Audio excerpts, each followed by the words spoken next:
कृषी अधिकारी आणि सत्यमेव जयते फार्मर कप स्पर्धा 2026 मिरज तालुक्याचा मेंटॉर मार्गदर्शक म्हणून काम करत आहे.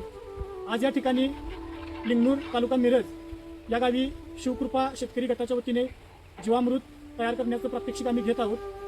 मी अनिल बाबूराव मगदूम कंपोस्ट लिंगणूर तालुका मिरज जिल्हा सांगली गेली 15 वर्षे सेंद्रिय शेती करत आहे.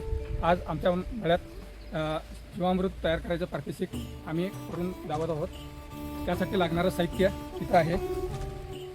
सर्वप्रथम 200 लिटरचा बॅरल घेतला, यामध्ये 170 लिटर पाणी घेतले, त्याच्यानंतर 2 किलो गूळ घेतला, 2 किलो बेसन घेतले, त्याच्यानंतर 1 किलो माती घेतल्या, त्याच्यानंतर 10 लिटर गोमूत्र घेतले, त्यानंतर 10 किलो शेण घेतले, 2 रिकामे बकेट घेतले, त्यामध्ये ढवळण्यासाठी 5 फुटाची काठी घेतलेली आहे आणि वर झाकण करण्यासाठी सुती पोते घेतलेला आहे. एवढं साहित्य जीवामृतसाठी लागतं. सर्वप्रथम आम्ही गूळ वजन करून घेणार आहे. 2 किलो गूळ आहे, ते पाण्यामध्ये विरघळून घ्यायचं आहे.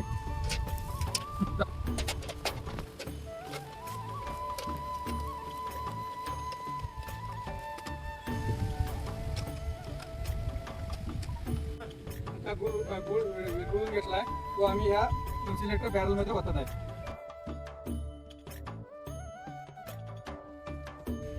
आता आम्ही डाळीचे पीठ 2 किलो वजन करून घेत आहोत, ती पण विरघळून घ्यायचं आहे.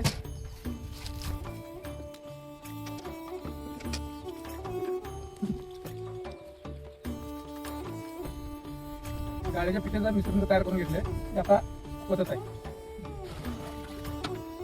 अंदाजे 1 किलो माती लागते. आम्ही अंदाजे 1.5 किलो माती घेतले, ते आता विरघळून घ्यायचं आहे. वडाच्या झाडाखालची माती विरघळून घेतलेली आहे, ते आम्ही आता बॅरलमध्ये ओतत आहे.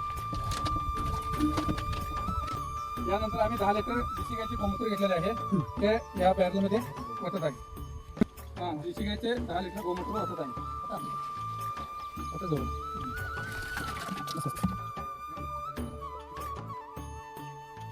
देशी गायचे ताजे शेण घेतलेले आहे 10 किलो, त्याची आम्ही सुरळीत तयार करून त्या बॅरलमध्ये ओतायचं आहे.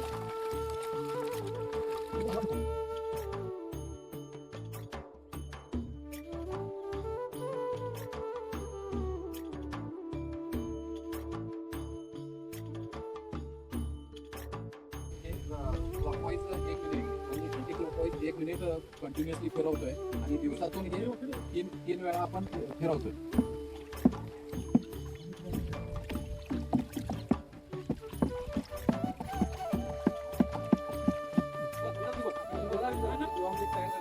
आता आम्ही पोत्याच्या ह्यानं आपण